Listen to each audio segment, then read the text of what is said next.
Bonjour et bienvenue à l'atelier. Dans cette vidéo, j'avais initialement prévu de vous parler du tournassage d'une série de bols dont j'ai fait le tournage la semaine dernière et par rapport à laquelle j'ai fait une vidéo où j'expliquais comment je m'y prenais pour explorer un peu ce travail qui consiste à faire des séries identiques qui n'a rien d'évident. Et donc cette semaine j'avais prévu de faire le tournassage, donc la suite naturelle, et en fait ça s'est pas du tout passé comme j'espérais. J'ai constaté que j'ai pas mis en pratique les principes que j'avais expliqués dans la première vidéo et qui m'avaient réussi. J'ai agi dans la précipitation, je n'avais pas de procédure précise et j'ai un petit peu compté sur le hasard pour avoir des résultats à la mesure de mes exigences et évidemment ça n'a pas marché. Donc au lieu de m'acharner et puis de me casser le nez alors que je saturais en fait, et je crois que c'est pour ça que j'ai agi dans la précipitation aussi, eh bien j'ai décidé de faire autre chose et donc de passer à tourner des séries de tasses, des petites tassounettes que j'aime beaucoup, qui sont toutes rondes et j'adore faire ces tasses-là. En fait, ce sont les premières tasses pour lesquelles j'ai essayé de faire des séries identiques. Donc ces tasses-là, j'ai beaucoup plus d'entraînement que les bols dont j'ai parlé la semaine dernière.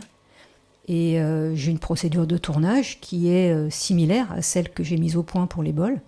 C'est-à-dire que je travaille avec un gabarit pendant le tournage pour faire des pièces à courbe identique. Parce que là aussi, c'est une courbe complexe, c'est pas une pièce toute droite avec un diamètre au départ, un diamètre à l'arrivée et un profil droit entre les deux, quoi. Il y a une courbe et donc c'est pas des profils qui sont évidents à faire parce que ça peut s'affaisser assez facilement dès que la terre est un peu molle, ça s'affaisse et c'est pas facile de maîtriser à la fois la courbe du fond, la montée de terre qui est juste ce qu'il faut, la courbe, que l'épaisseur de la paroi soit régulière, etc. Donc c'est pas du tout simple en fait. Et ça demande de la pratique. Alors j'ai compris, quand je me suis remise à faire ces bols, que le paramètre entraînement est hyper important. Je sais pas combien j'ai tourné de tasses de ce modèle-là, sans doute plus d'une bonne centaine. Et en fait, j'ai remarqué en le faisant, après avoir travaillé les bols, où j'ai plus de délicatesse à parvenir à mes fins, j'ai remarqué que là, mes petites tassounettes, ça allait bien. Ça allait tout seul, et en fait, je me suis régalée à faire ça, ça m'a vraiment fait du bien, ça m'a reposé le cerveau. Donc là, vous voyez que j'utilise le trusquin, en plus du gabarit que je vais utiliser après. On voit le gabarit blanc posé sur la tablette devant moi. J'utilise les trusquins qui me permettent de gérer la position du ventre de la tasse et la position de la lèvre en haut. Et en plus du trusquin, j'utilise le gabarit pour faire le rebord de mon pot. Alors je l'ai dans les doigts en fait, c'est encore un bienfait merveilleux de la mémoire corporelle. J'ai le truc, j'ai raté le premier parce que ça faisait longtemps que je n'en avais pas fait. Et après avoir raté le premier, les autres sortaient tout seuls. Et voilà, il y a quelque chose qui s'inscrit corporellement qui fait que ça se rappelle. Et comme un morceau de musique qu'on a appris, qu'on a oublié et qu'on revisite, au bout d'un moment, le corps, en fait, il prend la main et il y a juste à le laisser faire. Et là, c'est merveilleux, c'est vraiment du repos pour le cerveau, du coup. C'est très agréable. Donc voilà, alors là, j'ai travaillé sur des rondeaux, ça me permet de démonter mes pièces sans les déformer. Et là, je suis passée au tournassage, où il s'agit évidemment de faire les mêmes tasses. La problématique de la série reste la même. Je souhaite faire des pièces identiques. Donc j'ai un compas pour faire le diamètre de la base. Et là, on voit que le pied a été coupé un petit peu de travers, donc il faut le rectifier. Et en même temps qu'il soit à la bonne hauteur. Donc tous mes brutes ont un petit peu de marge. Et c'est là qu'on voit l'importance d'avoir des brutes, donc les brutes de tournage, vraiment homogènes. Parce que si c'est complètement coupé de travers, je serais obligée de trop enlever de matière pour avoir un fond droit, et du coup j'aurais une tasse qui serait trop basse par rapport aux autres. Donc il faut éviter de couper de travers. On a une petite marge, mais pas énormément. La marge que je me donne en fait à mon brut, hein, pour avoir une possibilité de couper légèrement de travers, quoi, sans que ça ait d'incidence sur le résultat final. Donc là, voilà, je creuse le pot, l'intérieur du pied, de manière à avoir une épaisseur fine et une continuité de forme entre le bombé extérieur et le fond. Un peu comme si on avait une sphère sur laquelle on posait un anneau, et que cet anneau, ce serait le pied sur lequel elle va reposer.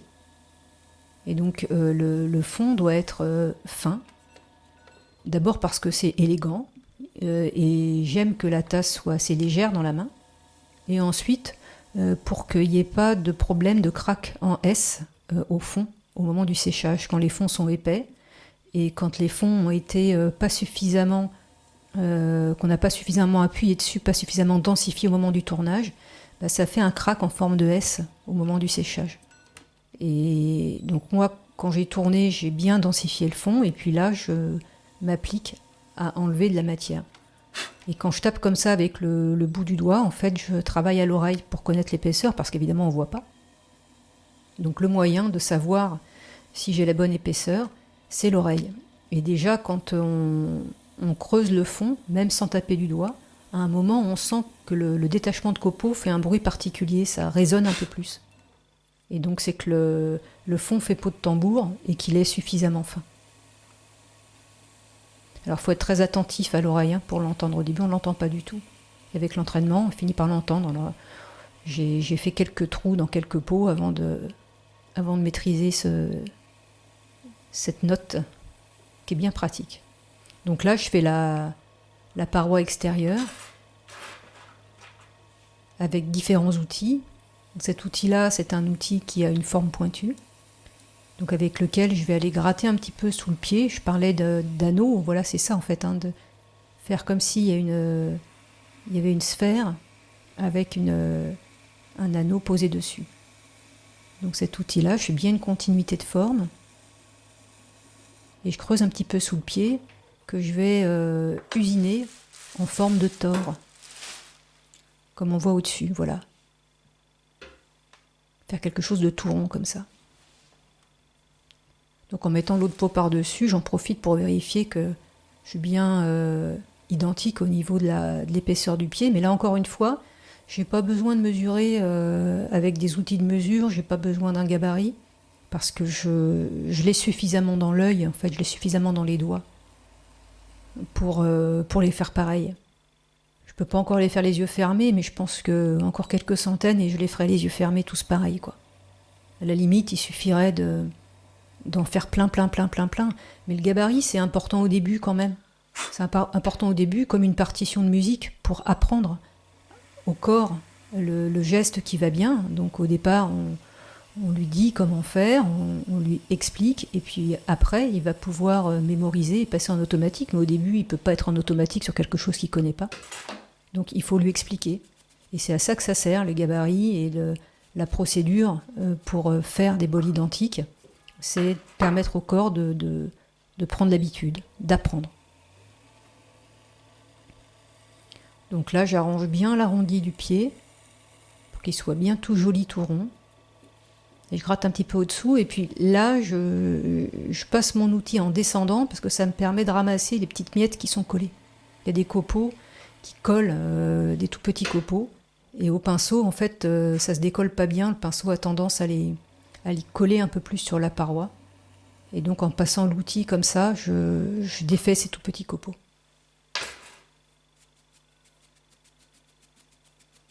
Voilà, un petit coup de pinceau et puis un contrôle visuel, et voilà, une tassounette. Alors dernière opération, il y a une décoration sur ces petites tasses. C'est une petite gorge qui est juste au-dessus de là où je fixerai l'anse tout à l'heure. Voilà. Voilà deux tassounettes identiques. Donc il n'y a pas encore l'anse dessus, mais vous voyez. elles se ressemblent énormément, toutes. Et ça, c'est extrêmement plaisant, et puis c'est extrêmement reposant aussi de pouvoir se reposer sur le corps qui se rappelle des choses. La tête, elle a plus rien à faire. Ça, c'est fabuleux. Mais ça demande des heures d'entraînement, puis ça demande d'être passé par la tête d'abord pour apprendre, quoi. Mais j'ai déjà dit, je crois. Donc là, je prépare la terre pour les anses des tasses. Alors j'ai fait des petites boulettes, et ces petites boulettes, elles font 80 grammes en l'occurrence. Et donc je fais des colombins, voilà. Alors ces colombins-là, c'est important qu'ils soient bien réguliers, un petit peu plus fins d'un côté que de l'autre, mais bien linéaires. Et on verra pourquoi tout à l'heure c'est important. Et donc je les écrase avec un petit morceau de bois, voilà, pour faire un truc plat, assez mais pas trop. Alors les 80 grammes, c'est large, ça me permet d'avoir de la terre en excès. Ce qui fait que les extrémités n'ont pas besoin d'être soignées. Là, on voit que c'est un peu le colombin, ça fait un peu un creux au bout, mais ça n'a pas d'importance parce que ce ne sera pas une partie de la pièce que je vais utiliser pour faire l'anse. Je n'utiliserai qu'une partie au milieu. Donc je prépare tout en série, puis après je tire les anses donc, avec de l'eau. Alors avec ma main gauche, pour tenir la pièce de terre, je fais en sorte de pas appliquer de pression de contact importante. C'est-à-dire que je mets beaucoup de surface de mes doigts en contact avec la terre parce que, mine de rien, avec la main droite, je tire quand même pas mal dessus. Et si j'appuie de façon trop ponctuelle avec les doigts de ma main gauche, eh ben, ça va craquer la terre. Voilà, donc il y a aussi là, pas mal de pratiques pour pouvoir tirer assez mais pas trop pour pas que ça casse. Donc là, j'aplatis ma terre pour faire la forme que je veux. Alors la difficulté, une des difficultés pour faire les anses, c'est que le profil soit symétrique. Qu'il n'y ait pas un côté qui ait une forme plus arrondie que l'autre ou qui n'ait pas le même arrondi, parce que ça se voit en fait quand on met la lance sur la tasse, ça se voit que si c'est pas symétrique. Donc c'est pour ça que quand je passe la main, je la retourne, je la mets dans un sens, dans l'autre, et puis je la mets à l'endroit, à l'envers, etc., comme vous avez vu au début, pour faire une courbe bien symétrique. Et après, je les laisse sécher sur des cylindres. C'est du tube, du PVC de 40, où j'ai mis du journal autour, et je laisse sécher les morceaux de terre dessus pendant le temps qu'il faut, une demi-journée à peu près. En fait, cette procédure-là, elle se fait en temps masqué. Le séchage se fait en temps masqué parce qu'en fait, la préparation des anses des tasses, je la fais avant de faire le tournassage des pieds. Donc pendant que je fais le tournassage, je suis en train de sécher. Là, au moment d'accrocher les anses sur les pots, elles n'ont pas tout à fait suffisamment séché. Et aussi, j'aime bien mettre un petit coup de décapeur thermique sur la partie que je vais couper là. Parce que c'est cette partie-là sur laquelle je vais exercer une pression avec mes doigts pour la coller sur le pot. Et l'autre partie de l'anse, elle doit rester souple pour que je puisse la fixer sans que ça craque. Donc j'ai séché juste la partie que je tiens dans mon index et pouce gauche. Là. Et là, je suis en train de donner des petits coups d'ongle pour creuser. Alors déjà, pour faire une sorte de guillochage pour pouvoir mettre la barbotine, pour que ça colle.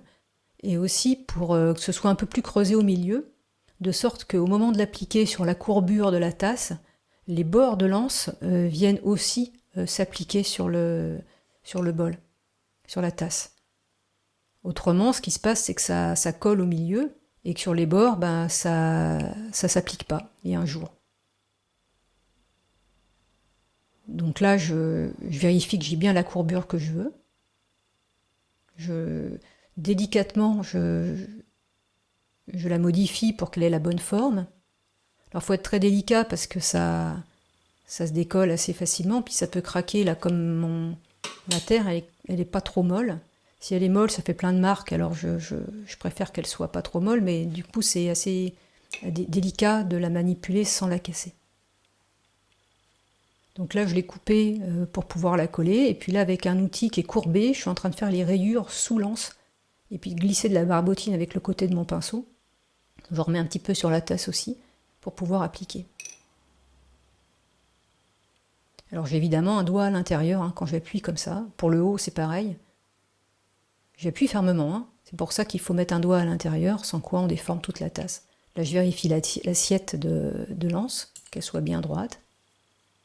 Et puis je finis d'appuyer avec un doigt à l'intérieur.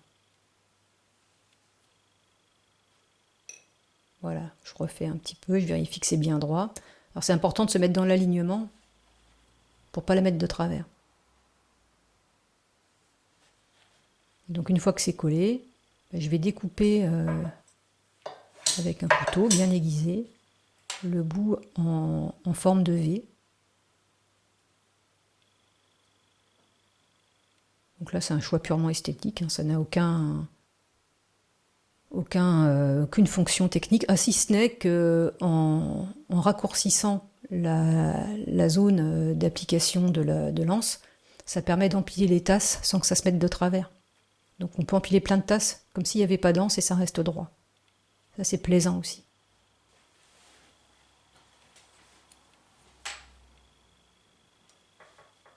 Voilà, donc là on en est aux finitions, puis vous voyez que bien que j'ai pris la précaution de déformer un petit peu le bout de l'anse pour le collage, eh ben, il y a quand même un petit jour qui est venu se nicher là sur le bord. Donc je fais un tout mini colombin de terre et j'ai mis de l'eau dans le trou. Et puis je vais glisser ce colombin à l'intérieur pour combler le manque. Voilà. Donc quand c'est bien fait du premier coup, je gagne du temps, je n'ai pas besoin de recommencer.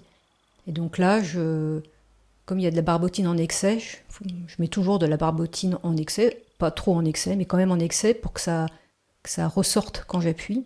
Comme ça, je suis sûre que c'est bien collé.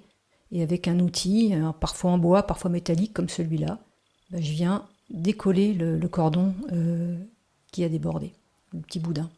Donc ça se passe bien parce que comme la terre était assez sèche, il y a une différence de texture quand même. Le colombin est moins dur que la terre, il ne s'est pas vraiment marié avec elle, donc il se détache facilement.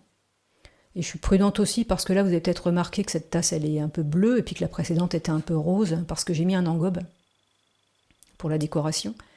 Et donc je suis très attentive à ne pas abîmer cet engobe. Voilà, donc les dernières touches sur ma petite tassounette. Donc après ça, j'aurai juste à laisser sécher. Là, je mets un peu d'eau pour enlever les traces qu'il y a. Aussi à l'intérieur de l'anse, parce que quand je les mets sur le journal, quand je les décolle du journal, ça fait souvent une petite trace. Voilà une série de tassounettes. Et donc le séchage, et puis après ce sera le biscuit, et après l'émaillage. Voilà, alors finalement j'ai fait ça cette semaine, et je me suis régalée. Et je vous souhaite plein de belles choses, et je vous dis à bientôt. Salut!